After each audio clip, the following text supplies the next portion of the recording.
যদি তারা না আসতেন,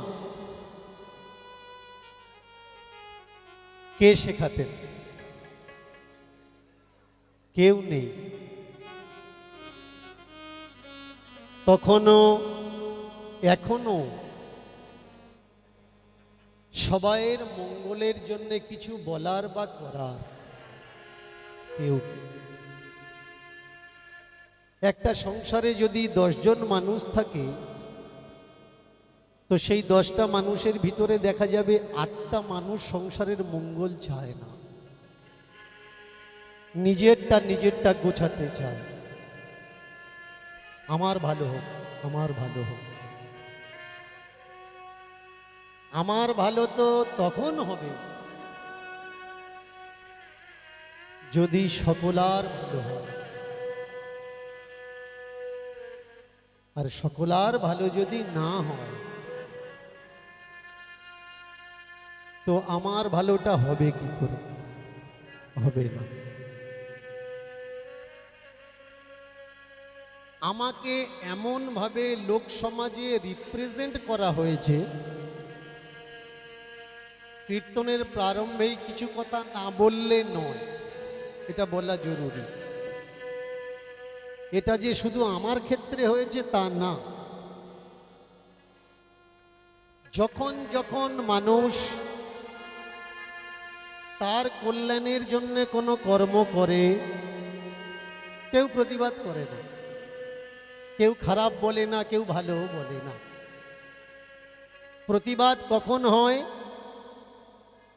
কেউ যখন সবাইয়ের মঙ্গল চায়, তখন তার প্রতিবাদ হয়, তার আগে হয় না। গৌরাঙ্গ মহাপ্রভু তিনি যে আমাদের কল্যাণ করার জন্য কথাগুলো বলছিলেন, তৎকালীন সময়ে একটা গুজব রটিয়ে দেওয়া হলো যে ইনি মুসলমানদের গুপ্তচর। ভালো করে শুনুন। কেন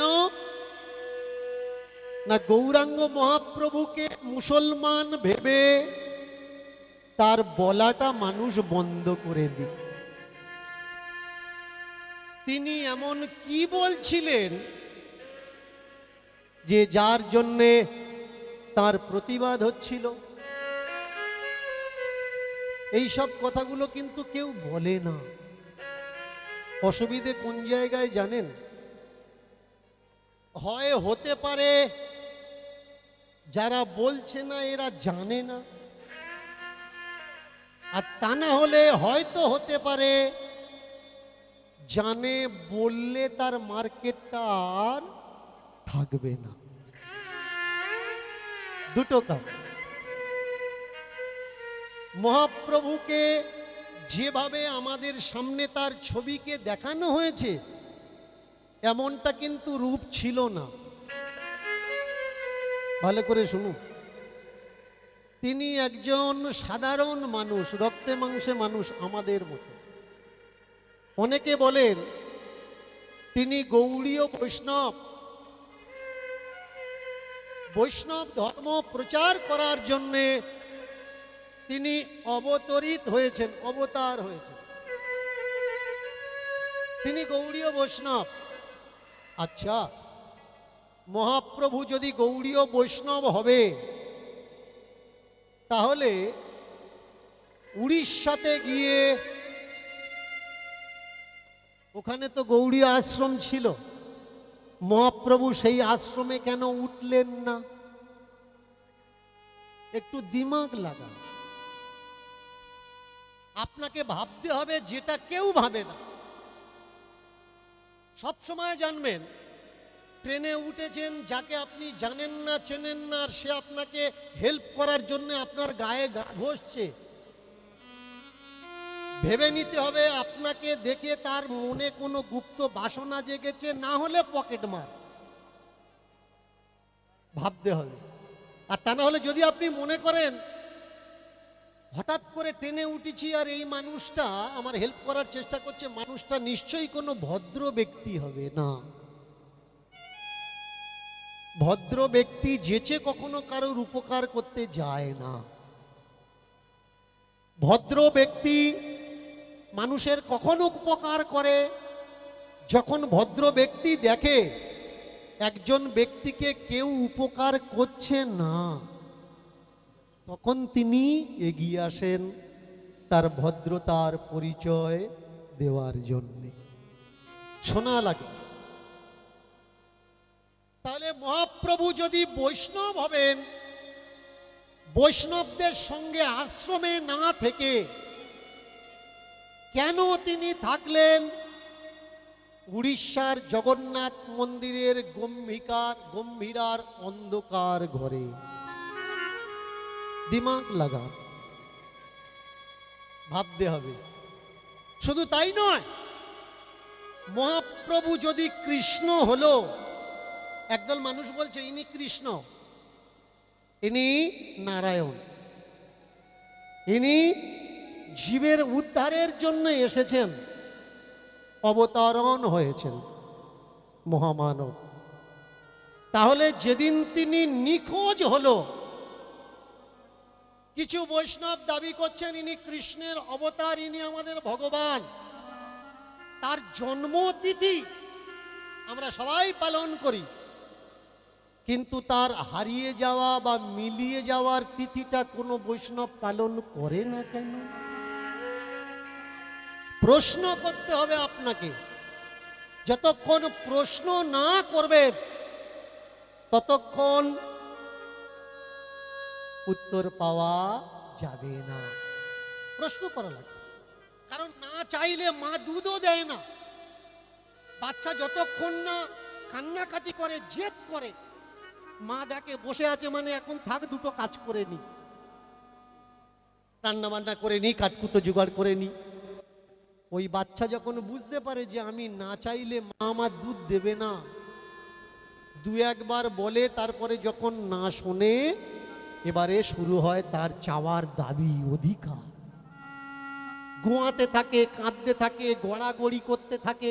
এবার মা যদি না দেয়, তবুও সেই বাড়ির যারা দিদিমা, ঠাম্মা, ঠাকুর দাদা, বাবা, কাকা, জ্যাঠামশাই, তারা বৌমাকে বলে, হ্যাঁ গো বৌমা, শুনতে পাচ্ছ না,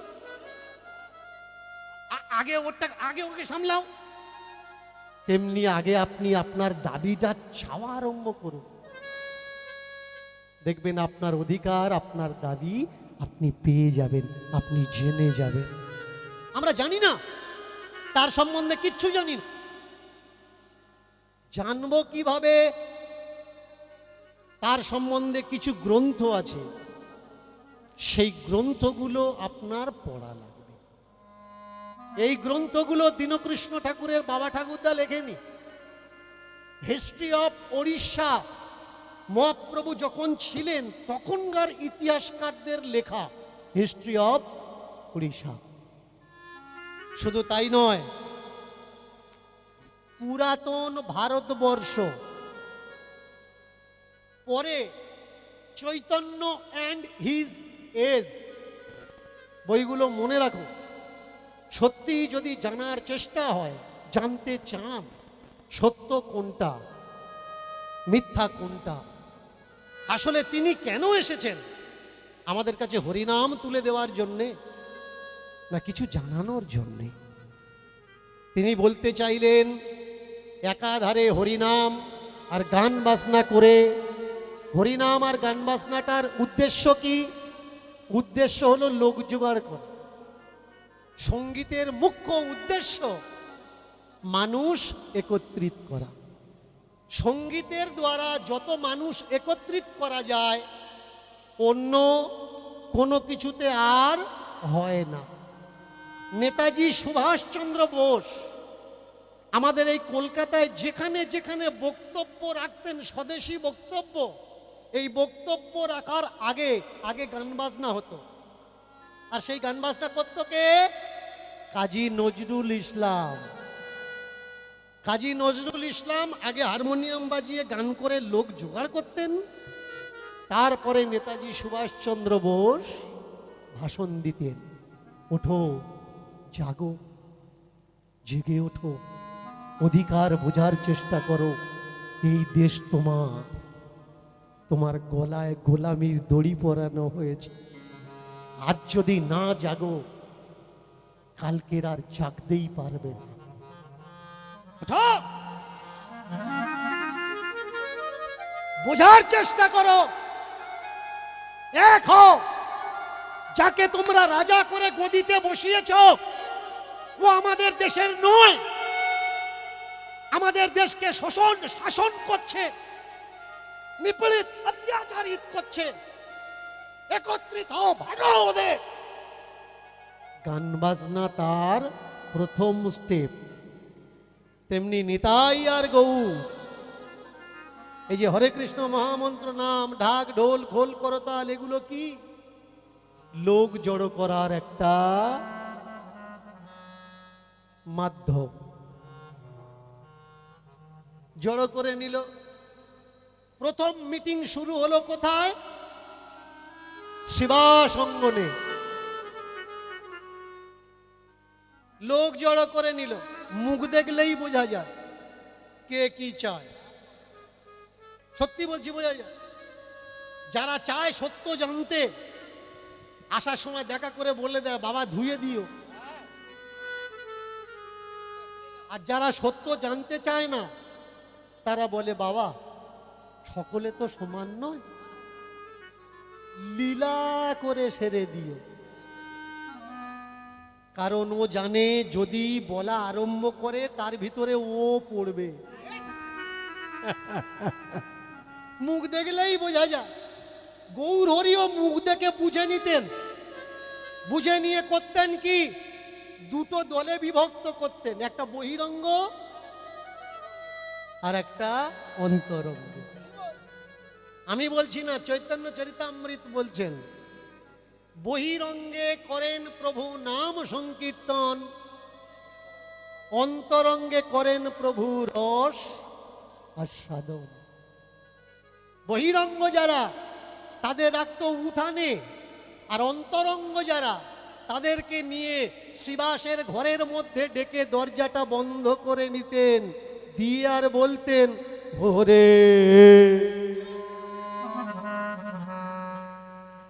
চেয়ে দেখ না আজ আজ, ওরে চেয়ে দেখ না আজ, ওরে চেয়ে দেখ না আজ,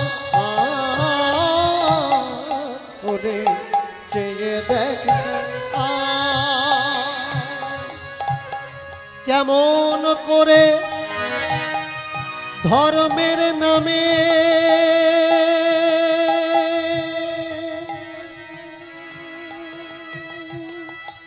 কেমন করে ধর্মের নামে মানুষ হচ্ছে কুপ কাত কাত কাত কাত কাত।